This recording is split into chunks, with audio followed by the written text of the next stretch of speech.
Na mpenzi mtazamaji popote pale ulipo, na kupokeza salamu zangu jioni hii masalheri, ikiwa imetimia saa 1 jioni ukanda wa Afrika Mashariki, na kama chumba cha habari runinga HLC tayari kwa taarifa kamili. Huku Rais William Ruto akitamatisha ziara yake nchini India, Kenya imelenga kupata wawekezaji katika sekta za utengenezaji bidhaa na kawi safi ili kuimarisha nafasi yake ya kupunguza hatari za mabadiliko ya tabia nchi barani Afrika.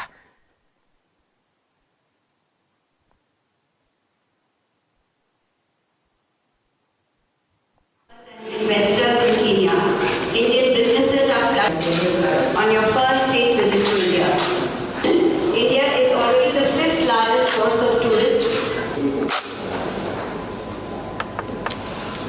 Across the Indian Ocean, therefore, is a vast sea of opportunity and commonality, which can float all Kenyan and Indian boats in their voyages into the future. Every sector is sailing in this epic quest. Today, we have affirmed that West Kenya and India enjoy a proud history of successful friendship. What we can achieve in the future, given our shared values as well as our shared commitment, is far greater and will endure for the benefit of generations now and generations to come. Na mpenzi mtazamaji, kinara wa Azimio Raila Odinga amefanya kikao na waandishi wa habari kuzungumzia masuala mbalimbali na haswa makosa yaliyotokea kwenye matokeo ya mtihani wa KCPE. KCPE alone had close to 1.4 million candidates. The steps outlined below are critical. 1. The circumstances under which the printing of the exams was transferred from the UK to Mombasa Road must be investigated. 2. Kenyans must be told how the integrity of the exams was secured during the transfer from the UK to Mombasa Road and later to another printer in Asia. 3. It is the right of Kenyans to know the cost of termination of the contract with the UK firm. 4. Kenyans must be informed of how the Mombasa Road firm was identified and awarded the tender and if procurement laws were followed. 5. Kenyans must also be informed of how the firm to relay KCPE results was identified, whether it is the same one that will relay the KCSE results and whether procurement laws were adhered to. Going by the fate of Auditor General Margaret Nakango, I believe political interference will not allow ESCC and DCI to deal with this matter, but to put this issue to the agencies as a matter of public record. And the warning must go out there that in another era, all will be held accountable, including these criminals. It is our position that the stakeholders together, headed by the Catholic Church or any other group that stakeholders can agree on, and get to the bottom of the mess building up in our exam management. There must be no room for favoritism in conduct and marking of exams, where some schools and students are allowed to cheat and get away with it, as happened in last year's KCSE and this year's KCPE. Sanity, integrity, and dignity must return to exams. The buck stops with His Excellency, Mr. William Ruto. It is our firm belief that mega corruption in billions cannot happen without the complicity of the top.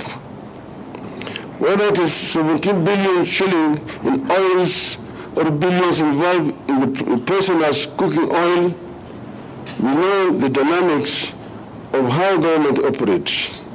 The CS, the PS, are small fries.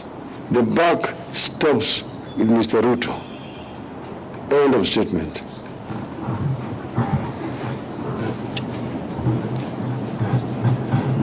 Please.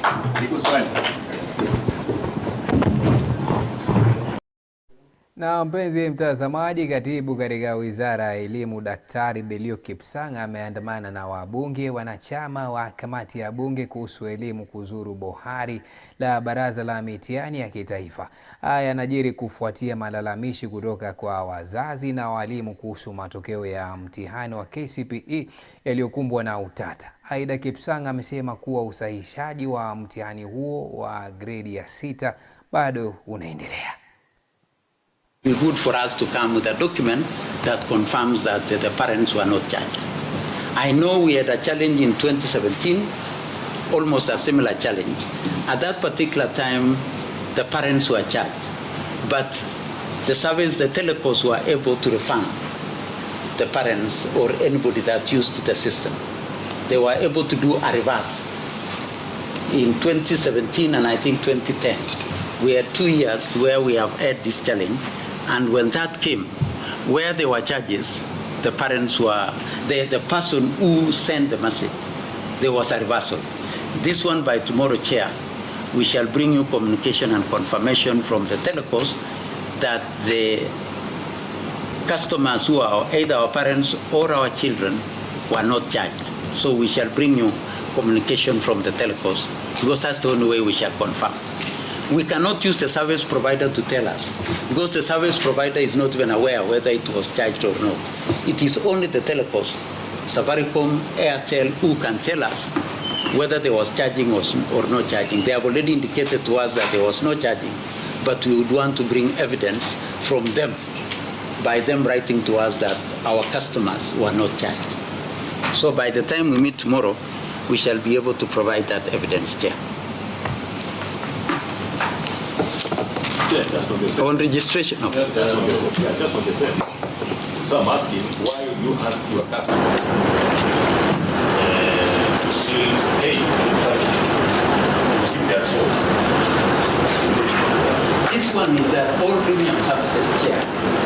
And we can get the feedback on all premium services, including when we were checking whether we were registered as voters and all that.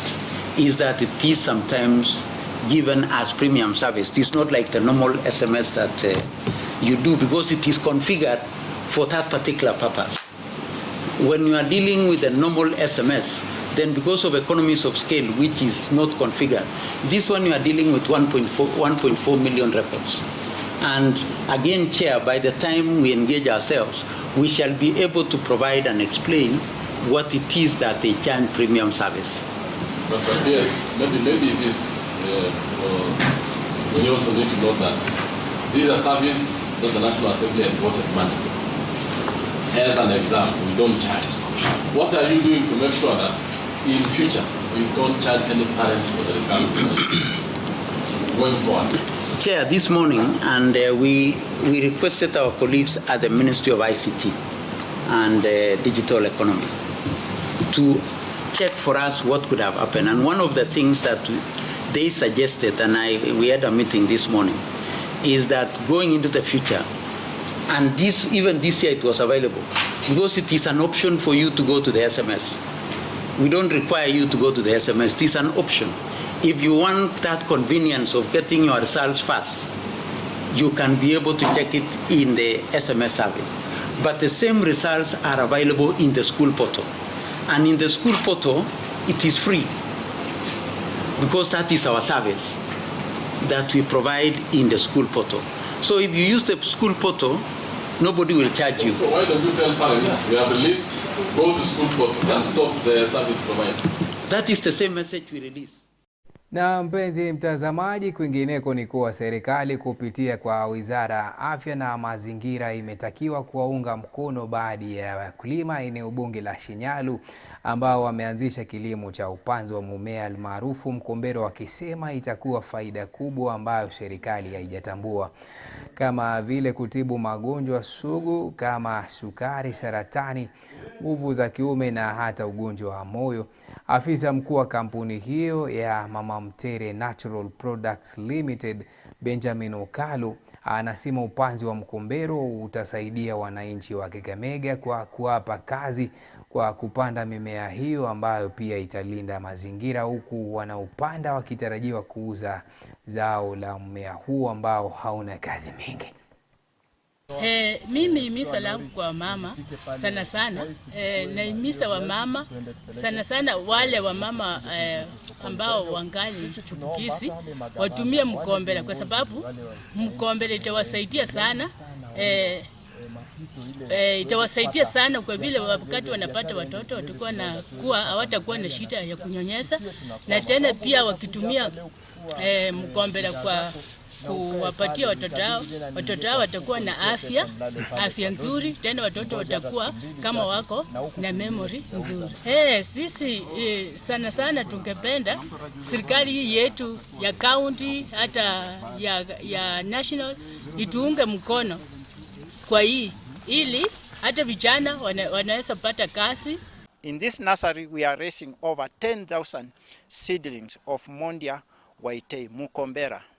My target is to raise over 1 million seedlings, among them trees and the Mukombera vine, and that will help mitigate climate change because it will increase the forest cover. Of course, we measure and pay farmers at least 200 shillings per kilo.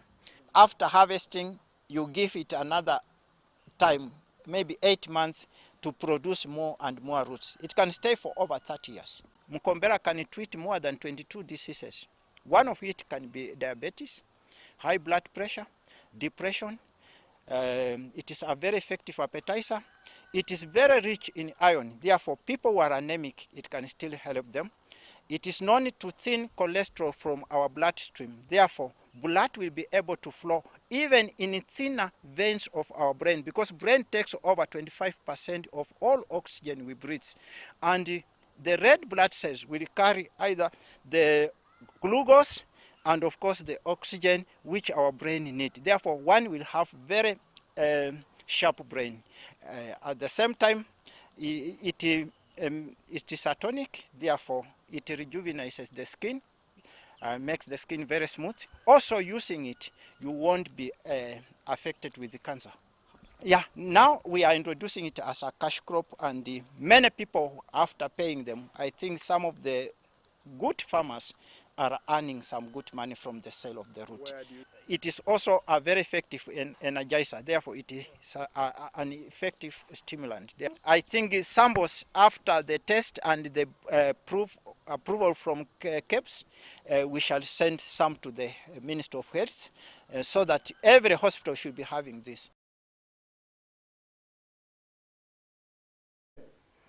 Na mpenzi mtazamaji, ni afueni kwa walimu 5 wa shule ya msingi ya wavulana ya Mukumu baada ya mahakama ya Kakamega kufutulia mbali kesi ambayo walikuwa nayo katika mahakama.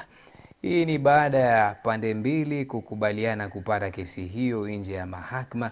Jaji Viena Amboko amesema mahakama imekubali ombi hilo kwa mujibu wa ibara ya 156 katiba ya Kenya. Walimu hao Adalaine Majoni, Vincent Kadasia, Ajenalis Luvembe, Victor Andove na Igle Lungato wanadaiwa kumshambulia mwanafunzi huyo, kumjeruhi baada ya kumkamata na simu ya mkononi kinyume na sheria ya shule tarehe 19 Oktoba na 21 Oktoba.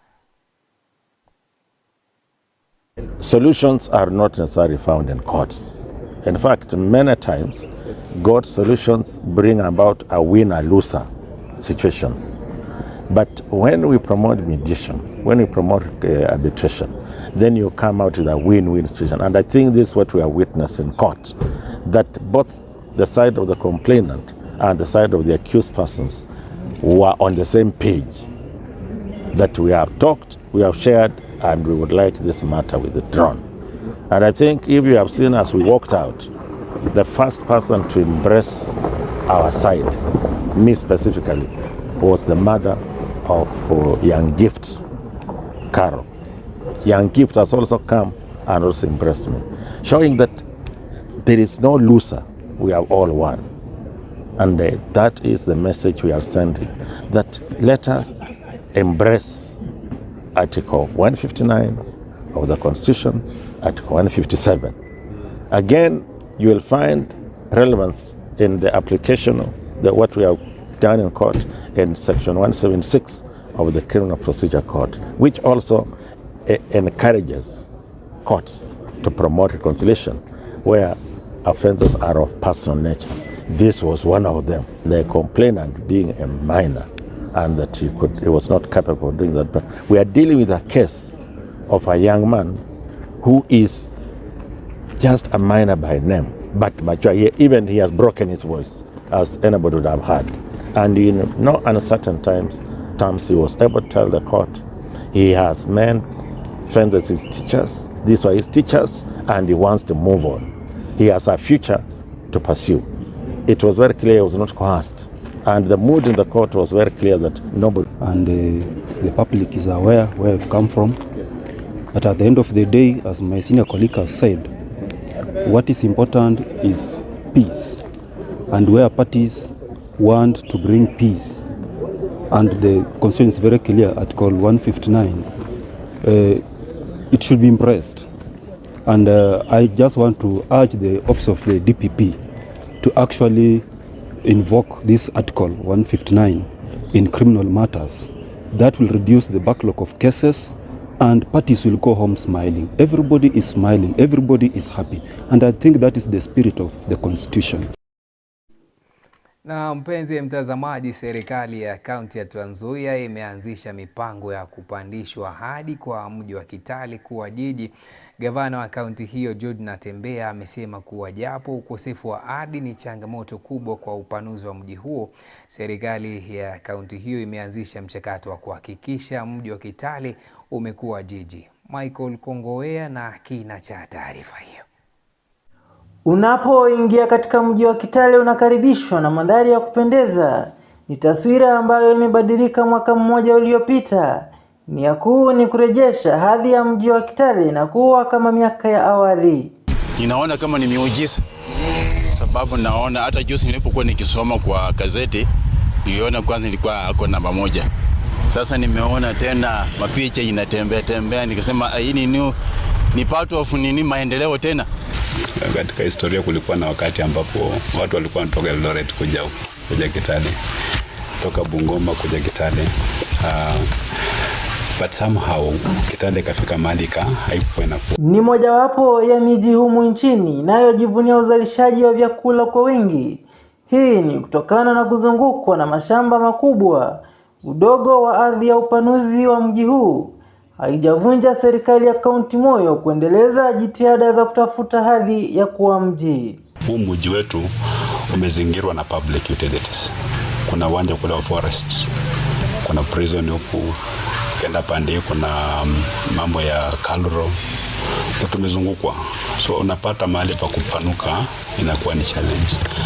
Lakini wakati kuna need, hiyo yote kwa ni kikwazo. Tuna call upon investors pia wakuje. Tuna shamba ya kutosha, wakuje wa invest huu mji wetu wa Kitale upanuke, kwa sababu ndio tuingie kwa status ya city. Inahitaji collaboration na investors na watu wengine wengi, so tuna nafasi waje watusaidie kuinvest na kufanya hii town ipanuke. Licha ya changamoto ya uhaba wa ardhi, wana matumaini ya miaka 5 ijayo mji huu utaboreshwa na kujiweka tayari kupanda hadhi. Hizi buildings zetu tunataka tuzidevelop better than what they are. Vile town pia inafanana, tunataka pia ing'are zaidi ya vile iko. Na pia tumesema wale wana biashara wale wazuri ambao wamebobea kule vijijini pia nataka tuwapatie nafasi kwenye mji wakati tunamaliza mambo ya masoko. Pia nao wakuje. Huu mji utapanuka. Na pia unajua Trans Nzoia is part of that tourist circuit. Wakazi pia wakisifia hatua ya kurembesha mji wa Kitale. si tu kutafuta hadhi bali kuwavutia wawekezaji. At least saizi Trans Nzoia County inaonekana, hata pia kwa makaseti tunapatikana tukiwa number 1. Iwapo nini Eldoret itakuwa city, na pia nasi tunaomba kwamba itakuwa sasa wawekezaji wanakuja katika eneo la Trans Nzoia County, na pia nasi tunafanya namna gani tunainuka, hapo itakuwa vizuri. Wakazi wa kaunti ya Trans Nzoia wanasema kwamba wana matumaini miaka 5 ijayo mji utakuwa jiji. Nikiripotia runinga ya HLC, langu jina ni Michael Sifuna, Kongowea.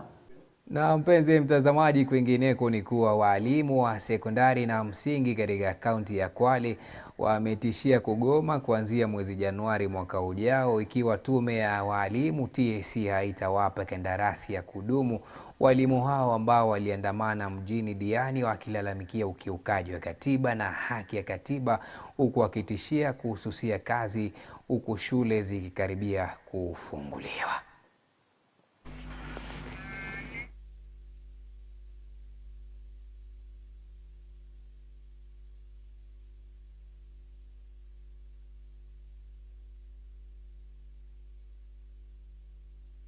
Uchumi wa Kenya sasa kila mtu anajua umekuwa mgumu. 17,000 itatusaidia kufanya nini hapa Kenya? Kwa hiyo watu confirm PNP, in fact they should employ us formally because they take us as casuals. We are not casual, we are professionals. Tumesomea hii kazi, haina haja endelee kupima. Eti watu we are graduates, yes. So watu confirm PNP tupate mshahara mzuri kama wale watu wengine. Pia kandarasi inatakana ichukue miezi 3 alafu mfanyikazi anakuwa mfanyikazi wa permanent and pensionable moja kwa moja. Lakini hao walimu waliambiwa kuwa watafanya kazi kwa miezi 11 alafu baadaye watafanywa nini, watakuwa walimu wa permanent. Lakini sasa hizi imebadilishwa kuwa wataendelea kuwa walimu wa casual mpaka 2025, na hiyo haiwezekani. Vile vile pia tunaomba TSC and the Minister of Education iweze kuzingatia kwamba CBC in primary, especially JSS, hakuna facilities za kutosha, especially labs hakuna, and also walimu pia ni wachache. Kusema kweli pia wao wanafanya jukumu kubwa sana, wanafanya kazi kubwa sana kama wale walimu wengine. Kwa nini basi serikali isiwa consider na kuweza kuhakikisha kwamba wameajiriwa permanent and pensionable kama wale walimu wengine? Na mpenzi mtazamaji, naibu gavana wa Turkana John Erus amesema kwamba serikali ya Uholanzi pamoja na kaunti ya Turkana wametoa kitita cha shilingi bilioni 1.52 ili kuboresha uvuvi ziwani Turkana kwa lengo la kunufaisha zaidi ya watu 40,000 wanaotegemea uvuvi.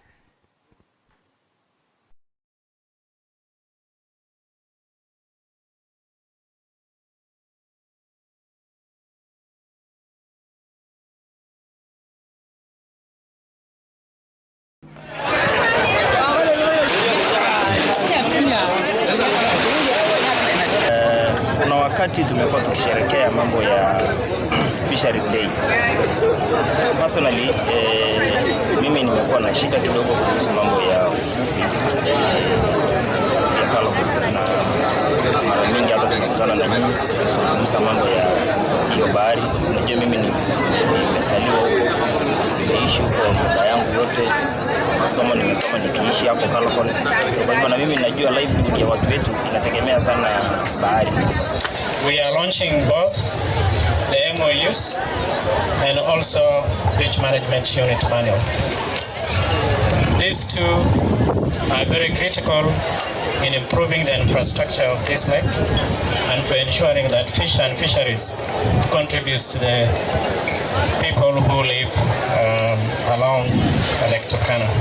Na mpenzi mtazamaji, kwingineko ni kuwa serikali ya kaunti ya Kajiado kupitia Wizara ya Mazingira imetia saini mkataba wa makubaliano na shirika la WWF Kenya pamoja na jamii ya Intarara unaohusu ushirikiano wa kutunza msitu wa Intarara ambao sehemu kubwa ya ardhi yake ilikuwa imenyakuliwa.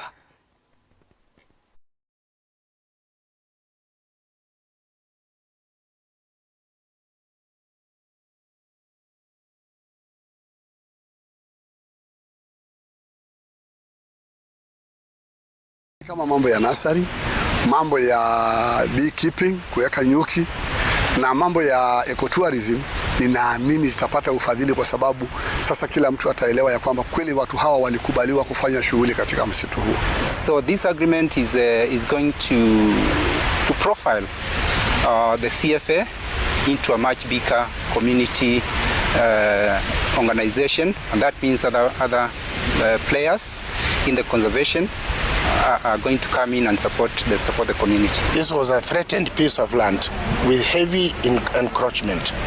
We are actually going to proceed on with legal processes to bring back the land that has been encroached and has been taken aside. But the 23 acres is undisputed. But what it really means is that more people are going to respect this piece of land. Na mpenzi mtazamaji, kufikia hapo sina budi kuhitimisha taarifa kamili ya awamu hii ya saa 1, na vile mtazamaji, na kusihi usisonge mbali maadamu mida saa 3 kamili utakuwa unajiunga pamoja naye kaka Mlumbi atakapokuwa na kurejeshea taarifa hizi zenye uketo. Na vile sitaondoka ulingoni kabla ya kukuachia msamiati wa siku.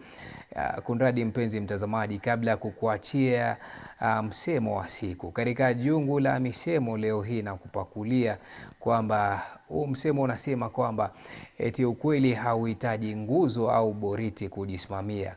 Manake ukweli huwa madhubuti na huibuka wenyewe. Kwa hivyo mtazamaji, tuwe ashiki wa ukweli maadamu ukweli upo kuibuka wenyewe. Hivyo sina la ziada ila nakutakia usiku mwema mtulivu, majaliwa.